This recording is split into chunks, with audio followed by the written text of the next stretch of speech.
Calvary family. It is great to see you this afternoon, and it is hard to believe that it is May the 1st, and time is definitely flying by. We are looking forward to a good month of May, and hopefully today you started in the book of Proverbs chapter 1. If you've not been reading with us, I want to encourage you to join us in Proverbs chapter 1. The focus this month is talking about the words that people speak, tongue, mouth, and just seeing what the Bible has to say about these very important aspects. One of the things at the end of Proverbs chapter 1 that you find is kind of a startling picture. Wisdom is calling, and the people are rejecting. The fool rejects. Then there comes a time when the fool calls out for wisdom. Wisdom hears, but wisdom does not respond. It really is kind of a startling picture. As I was reading in Jeremiah chapter 8, I came across really kind of a similar picture.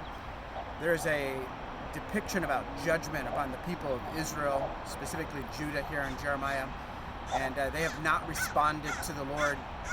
They have not called out. Now, the picture's kind of gruesome. In fact, the beginning of chapter 8 talks about the bones of all these different people that will just be laid out there for the birds to eat. And it actually ties back to Deuteronomy chapter 28, where God gives a promise to the people. If they will do certain things, blessings will come. Previous chapters 26 and 27.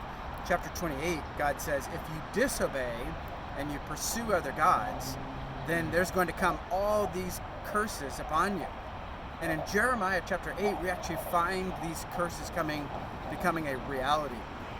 Now at the end of the chapter, after all this is being said, and God is speaking to them and saying that their priests and their prophets are liars, and everybody is out for their own wealth and their own goodness, and not interested in other people and not interested in justice, Jeremiah begins to reveal his own heart. And he talks about how his heart is wounded for the wounds of Judah.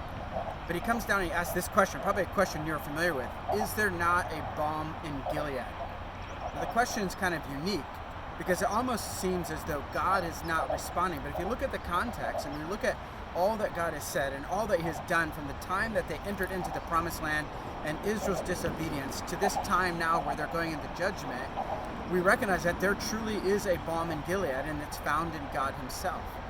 But what we find here is that the people of Israel have no interest in God. And while there is provision for them, they continue to seek their own way. And in the end, they actually will receive really the payment for their own disobedience, the curse upon their own life. Going back to Deuteronomy 28 actually says that there will be a small number that are left. And this is what we're going to find through the time of captivity as well. What a great reminder. We need to respond to the Lord now, while there is still time.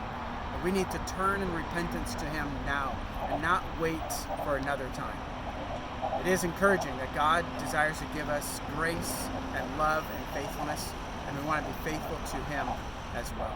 I trust that you have a great weekend. We look forward to seeing you Sunday morning in the video and the preaching, or tomorrow morning at Food Pantry. Have a great day.